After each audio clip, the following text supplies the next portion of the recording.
네, 경제 핵심을 신박하게 풀어주실 두 분 소개합니다. 부릉부릉 박시동 평론가 변함없이 나오셨습니다. 안녕하세요, 박시동입니다. 네, 오늘은 원조 멤버 박상인 서울대 행정대학원 교수님 오셨습니다. 안녕하세요. 네, 안녕하십니까? 예, 저희 코너 이름이 신박한 경제인 게 박상인, 박시동과 신장식 이렇게 한다고 해서 신박한 경제였는데 한동안 오늘은 이렇게 나와주셔서 감사합니다. 그동안 대학원 강의 그 고정 게스트 그만두실 때 그다음에 시민단체 경실련에서 상임집행위원장으로 하실 일들이 무척 많았다라고 하셨는데 어떻게 강의 그다음에 경실련 상임집행위원장의 일 어떠셨습니까? 네, 뭐 이번 학기 제가 좀 강의가 많아서 강의 부담도 있었고 더 중요한 게 제가 이제 경실련 상임집행위원장을 맡으면서 총선 대비를 저희들이 여름부터 시작을 해서 길쭉하고 있습니다. 그래서 사실 7, 8, 9월 한 3달 동안에 저희 상근 활동자 그리고 경실련 도움을 주시는 많은 전문가들이 해서 21대 국회의원 현역 의원들 입법 활동 평가를 최근에 발표를 했었습니다. 순위 좀 매기셨나요? 그러면? 네, 한 4개 분야로 나눠서 경제, 정치, 그리고 사회 소비자, 건설, 부동산 해서 한 18,000개 넘는 법안을 저희가 쭉 보면서 개혁 반개혁 그리고 관련성 없는 거 나눠서 좀 정량적 평가도 했고요. 그래서 4개 분야의 가장 개혁적인 의원 3명씩 그리고 가장 반개혁적인 의원 3명을 실명으로 저희가 공개했습니다. 공천 각당 공천에 좀 활용되길 바라고 더 중요한 거는 궁금합니다. 물론 개혁과 반개혁의 기준은 사람마다 다를 수는 있지만 어쨌든 경실련이 판단한 그렇죠. 반개혁 개혁 한번 좀 꼽아주시죠. 실명으로 제가 실명으로 총선을 앞두고 어차피 계셔야죠. 사실은 이게 공개가 된 거기 때문에 보도도 일부 됐고요. 그래서 경제 분야 개혁 의원으로는 이용우 민주당 의원, 박용진 민주당 의원 그리고 무소속의 양정숙 의원이 됐고요. 반개혁 의원은 추경호 장관이자 지금 국힘 의원 하셨고 그다음 김병욱 민주당 의원이 거의 추경호 의원하고 거의 같은 점수로 2위를 차지했고 세 번째가 이제 송원석 국힘 의원 이렇게 차지를 하셨습니다. 4개 분야를 다 듣고 싶지만 시간상 요 정도까지 그리고 한 가지만 더 이제 말씀을 드리자면 저희가 이제 11월, 12월 달에는 총선 의제들을 좀 발굴해서 언론사와 같이 해서 기획 시리즈로 해서 던지려고 합니다. 정치권이 뭐 이렇게 미래지향적인 의제들을 총선에서 내세울 것 같지 않아서 저희가 먼저 의제를 좀 발굴해서 정치권에서 총선에서 어떻게 대응할지 질의하고 또 의제 중심의 선거 운동 가도록 유도하는 작업을 지금 준비하고 있습니다. 자, 요즘 이제 민생 경제 이야기, 대통령이 민생 현장과의 직접 소통 이런 얘기를 굉장히 많이 하십니다. 그런데 오늘 외국인 노동자를 고용하고 있는 식당에서 인건비가 너무 높다며 외국인 노동자의 임금을 내국인과 동등하게 지불해야 한다는 ILO 조항에서 탈퇴해야 되는 것 아니냐며 비상대책 마련을 호소하셨다. 굳이 누군가 이런 말씀을 하셨을 수 있죠. 또 현장에서 그렇게 느끼실 수도 있어요. 근데 굳이 대통령이 국무회의에서 민생과 현장 소통을 얘기하면서 이거를 딱 이야기를 했습니다. 중대재해처벌법 얘기하고 이게 민생 맞긴 합니까? 방금 그 앵커님 말씀하신 것처럼 오늘 사실은 국무회의가 생중계가 됐는데요. 거기서 이제 대통령이 그동안 36곳에 다양한 민생 현장을 대통령실에서 비서실장, 수석 비서관들이 갔다 왔다 하면서 그 현장의 목소리다, 이게 민생의 목소리다라고 전하는 것이 이게 지금 현재 충격을 주고 있는데 먼저 방금 말씀하신 것처럼 외국인 노동자를 고용하고 있는데 이게 인건비가 너무 비싸다. 그래서 최저임금을 보장하고 있는 ILO에서 탈퇴해야 되는 거 아니냐. 이게 현장의 목소리다. 이렇게 소개를 했고요. 한편으로는 또 김영란법 때문에 선물 한도 규제가 너무 현실과 동떨어졌다. 이걸 개선해달라는 것도 현장의 절규다. 또는 50인 이하 소규모 사업장에서 내년부터 중대재해처벌법이 이제 두려워하고 있다. 이것도 좀 유예를 해야 되는 거 아니냐. 이게 바로 현장의 목소리다라고 얘기를 했는데 당장 오늘 엄청난 비판을 지금 바로 받고 있는데요.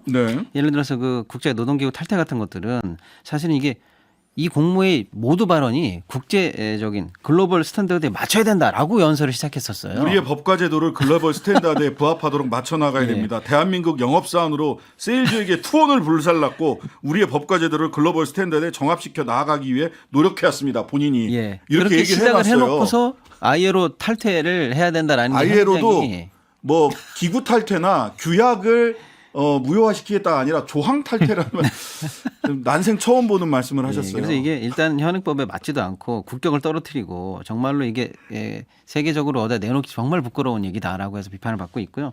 김영란법이나 그 중대재해처벌법이 이게 과연 윤석열법 민생인가라고 해서 정말 현실과 동떨어진 얘기를 하고 있다고 비판을 많이 받고 있습니다.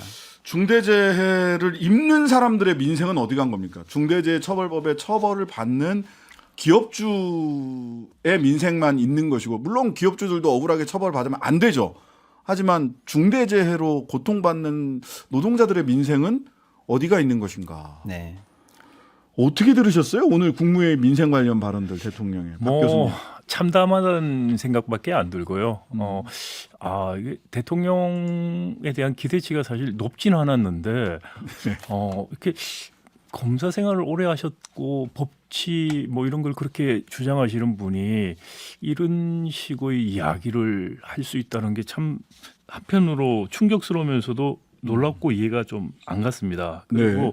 우리 자꾸 이 민생 이러다 보면 피상적인 문제에 자꾸 집착을 하게 돼요. 그래서 중소상공인들 어려우니까 물으면 당장에 뭐 최저임금 문제를 한다라든지 이런 임금 이야기를 하는데 이게 결국은 을과 을의 대결같이 가버려요. 네. 근데 사실은 최저임금이 올라도 그만큼 생산성이 높은 일자리들이 많이 생겨서 그래서 더 서로 좋아질 수 있는, 그래서 상생할 수 있는 그런 방향의 구조개혁이라든지 대책이 나와야 되는데 네. 사실 어렵죠. 그걸 한다는 것 자체는 이해의 상충도 많이 생기고 하니까 그러니까 어려운 것들은 다 두고 쉬운 걸로 비상적인 것만 맞추려고 하다 보니까 거기다가 또 이제 뭐 정치적인 동기가 있어서 뭐 민생이라는 이름으로 원하는 걸 줄게라는 식으로 가다 보면 지금같이 어처구니 없는 앞뒤가 안 넘는 발언들을 하게 되는 거죠. 이게 우리 정치의 품격, 그리고 한국 정말 경제 수준이라든지 우리 뭐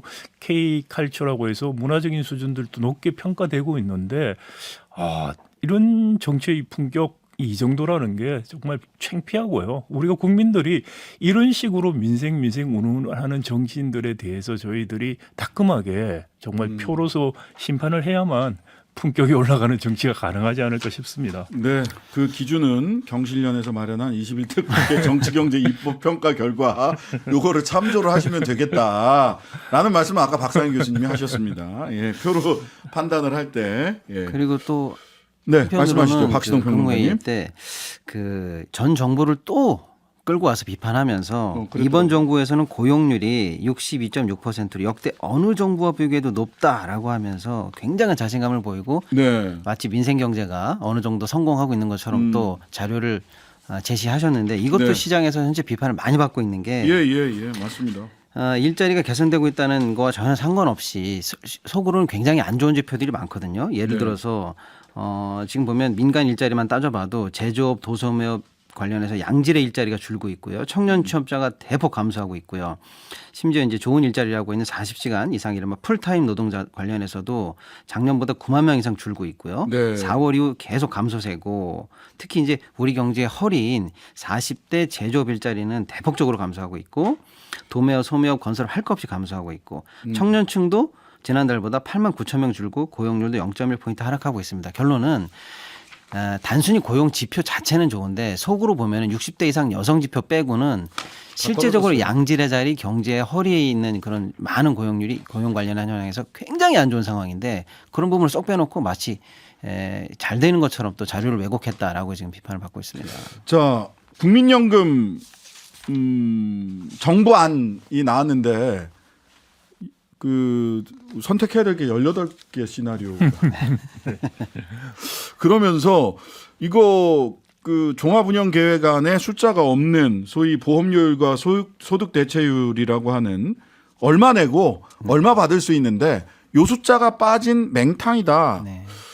라고 했더니 대통령이 숫자가 없는 맹탕이라거나 선거를 앞둔 몸살이기라고 하는 비판 의견도 있습니다만 과학적 근거나 사회적 합의 없이 결론적인 숫자만 제시하는 것으로 마무리 지을 수 있는 문제가 아닙니다. 일부러 그랬다. 뭐 이런 취지예요. 지금까지 예. 뭐 1년 반 이상 사실 예. 국민연금 개혁한다고 처음에는 국회에 또 공을 넘겼죠. 그래서 국회 연금개혁특별위원회 만들었죠. 거기서 또 안이 확정이 안 되니까 정부로 공을 넘긴 거예요. 이게 지금 네네. 발표할 수밖에 없었던 거에 네. 5년마다 종합운영계획안을 확정을 해야 됩니다. 예, 그래서 맞습니다. 그 시한 때문에 어쩔 수 없이 몰려서 지금 발표를 하면서 맹탕을 발표를 했거든요. 그러면 예. 그동안에 뭐 3대 개혁이라고 내세워서 그중에 하나 국민연금 그렇게 강조를 했었는데 지금 와서 과학은 그동안 뭘 하셨고 도대체 사회적 합의를 위해서 무슨 노력을 했길래 맹탕을 내놓고는 과학적 사회적 합의 이런 말씀을 하시는지 납득할 수가 없어요. 앞으로 그러면 총선이 있고 그 이후에 달라질 수 있을 건지 이거 네. 결국은 총선을 앞두고 어떻게든 개편안을 내놔도 총선을 앞두고 정부가 국민들에게 지탄을 받을 수밖에 없는 인기 없는 정책이라는 거죠. 그러니까 인기 없는 정책에 대해서는 그냥 슬그머니 넘어가는 식으로 하고 국민연금 뭐 보험료율 제일 중요한 거 소득 대체율 그다음에 받는 개시 예, 연령 예. 가장 세 가지 중요한 이야기는 빼고 그다음에 한 게 기초연금 40만 원을 올리겠다는 이야기라든지 그건 어르신표에 직접 네. 도움이 되는. 그러니까 그 40만을 사실 올리게 되면 국민연금 지금같이 조건이 낮아지면 많은 사람들이 국민연금을 더 안 들 수가 있고 그러면 기초연금에 대한 재정적인 부담은 훨씬 더 커질 수가 있어요. 세금 많이 걷어야 되는데. 굉장히 그게 과학적인 사고 방식이죠. 그런데 그 맹탕을 만들어 놓고 그런 정말 포퓰리즘이다. 우파 포퓰리즘의 극치다라는 생각이 들 수밖에 없는 너무나 무책임하고 너무나 기회주의적이고 너무나 표 위주의 정말 정치 공학적인 사고를 하고 있다. 그러면서 과학이란 말을 한다는 게 참 아이러니하다라는 생각이 들어요. 그러니까 지금 오늘 이번에 나온 거를 놓고 보면 그 기초연금, 기초노령연금 올린다는 거잖아요. 그럼 이거는 즉각적이죠. 어르신들한테. 근데 소득 대체율하고 보험료율을 어떻게 올릴 거냐는 없어요. 근데 올리는 속도와 연령은 또 따로 40대, 50대는 빠른 속도로 올리고 20대, 30대는 천천히 올린다. 40대로서 어떻게 생각하십니까? 박지동 평론가님. 그러니까 일단은 이 굉장히 복잡해서 사실은 국민 여러분들이 이해를 잘 못하실 수는 있는데요. 쉽게 네. 설명하면요, 지금 9%를 내고 있고요. 네. 현재 기준으로는 63세에 받고 있습니다. 근데 이거를 그럼 앞으로 9%를 얼마큼 늘릴 것이냐에 대해서 재정위원회가 여러 가지 시나리오를 냈는데 이번에 확정을 정부가 못 짓고 국회에 던져버렸어요. 네. 그러면서 대신 방침으로 슬쩍 낸 게 점진적으로는 인상할 건데 세대별로는 인상폭을 다르게 가자. 즉 그러니까요. 조금 어린 친구들한테는 천천히 올리고 40대 쪽부터는 급격하게 올리겠다라는 방침인데 그래서 세대 갈등을 조장하기 때문에 이것도 실제로 현실화되기 굉장히 어려운 사회적 갈등을 유발할 수 근데 있는 이런 거고요. 사례가 있습니까? 다른 나라에 이런 사례가 없다라고 언론에서 많이 얘기를 하던데. 저도 이 세대별 요율 다른 거는 저도 현재로서는 잘 확인을 못했습니다. 그런 안이 나온 적은 없었고요. 근데 사실은 우리가 국민연금 역사가 약간 다른 나라하고 좀 다릅니다. 사실 네. 많은 나라들은 국민연금에 미국 같으면 이제 소셜 시큐리티라는 게 국민연금에 해당되는 네. 그런 것들인데 많은 나라들이 도입할 때 막바로 사실 혜택을 줬어요. 그래서 기금이 많이 적립되지 않은 상태에서 출발했고 네. 그 들어오는 돈으로 나가는 돈을 맞추고 일부는 정부가 보조하는 식으로 네. 계속해서 유지를 해왔습니다. 그런데 우리는 어느 정도 적립하면서부터 주기 시작했어요. 그러니까 네. 국민연금 처음 도입됐을 때부터 빨리 준 건 아니고요. 예. 그러다 보니까 마치 자기가 적립한 돈을 받는 것 같은 식의 오해를 불러일으키는 그런 네. 또 이야기를 계속했었어요. 그런데 네, 네. 사실은 국민연금뿐만이 아니라 어느 나라나 가장 1층에 되는 연금이라는 것은 국가가 어느 정도 보장해주는 제도기 때문에 네. 그러니까 현 세대가 돈을 보험료를 내고 그것으로 보험금을 주는 제도예요. 네. 그러니까 연금이 이렇게 많이 쌓이는 나라는 역사상 없었습니다. 그래서 이게 줄어드는 것이 사실 당연한 것이고요. 단지는 줄어들어서 일정한 수준을 유지하면서 우리가 보험금과 보험료를 어떤 식으로 막고 나갈 것이냐라는 건데 일정한 수준에서 사실 정부 재정적인 지출이 들어갈 수밖에 없어요. 사실은 지금도 정부가 재정 지출을 하고 있는 거나 다름없습니다. 그런데 그거를 지금 정부가 재정을 안 넣고 미래에 내야 될 돈들 보험료 쌓인 것들을 떼서 쓴 거예요. 그러다 보니까 자꾸 빨리빨리 없어진다는 이야기가 나오는데 어떻게 보면은 너무나 솔직하지 않게 지금까지 운영을 해왔다라는 거고요. 또 한 가지는 제가 하고 싶은 것은 연금 개혁이라는 게 지금 말하는 뭐 보험료율이라든지 소득 대체율, 수급 연령 개시 이런 것들은 모수 조정하는 거예요. 우리가 이제 파라메터라고 하는 모수 조정인데 이건 그냥 모수를 조정하는 거지 개혁이 아니에요. 그리고 이런 모수 조절은 지속 가능하지가 않아요. 지금 계속해서. 그러면 우리가 해야 되는 거는 노후의 생활을 보장하는 제도인데 사실 국민연금만 가지고서 노후 생활 보장할 수가 없습니다. 외국 그렇죠. 같은 경우도 미국 예를 소셜 시큐리티가 있고 기업들에서 받는 기업연금 그다음에 뭐 회사들이라든지 학교도 마찬가지다. 2층에 해당하는 기업연금에 해당하는 연금을 받아요. 그 두 개로 생활을 하는 겁니다. 그리고 자영업자는 개인연금도 들고요. 네. 그런 식으로 가는데 우리는 지금 2층에 해당하는 기업연금이라는 게 퇴직금으로 사실 써요. 예, 조기 퇴직연금. 퇴직하고. 예. 네, 그러다 보니까 사실 노인 빈곤 문제도 해결이 안 되고 그러니까 경제 구조에서 나오는 전반적인 문제가 해결이 돼야만 사실 국민연금 개혁이라는 게 의미가 있어요. 근데 근본적이고 구조적인 개혁은 전혀 하지 않고 모수 조정만 하는 걸 개혁이라고 몇 년씩 되풀이해 가면서 이런 식으로 한다는 것 자체는 이건 너무나 정치권이 무책임하고 당장에 아플 거는 못하는 거에 한 걸음 더 나가서 정말 환부를 도려내야 될 부분들 수술이 필요한 부분들을 하지 않고 진통제만 놓는 그런 처방만 지금 계속하고 있다는 것이죠. 네.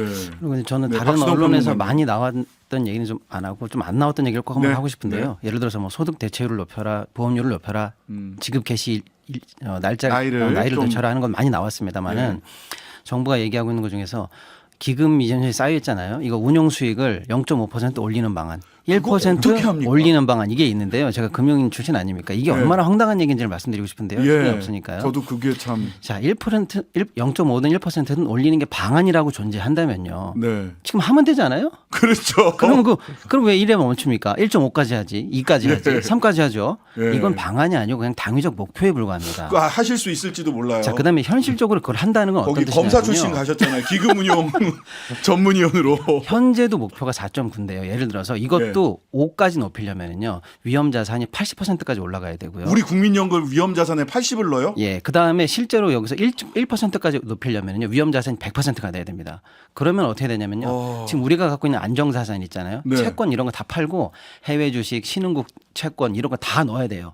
그걸 어떻게 결정할 수가 있습니까? 그 국민연금은 안정성이 우선인데. 예.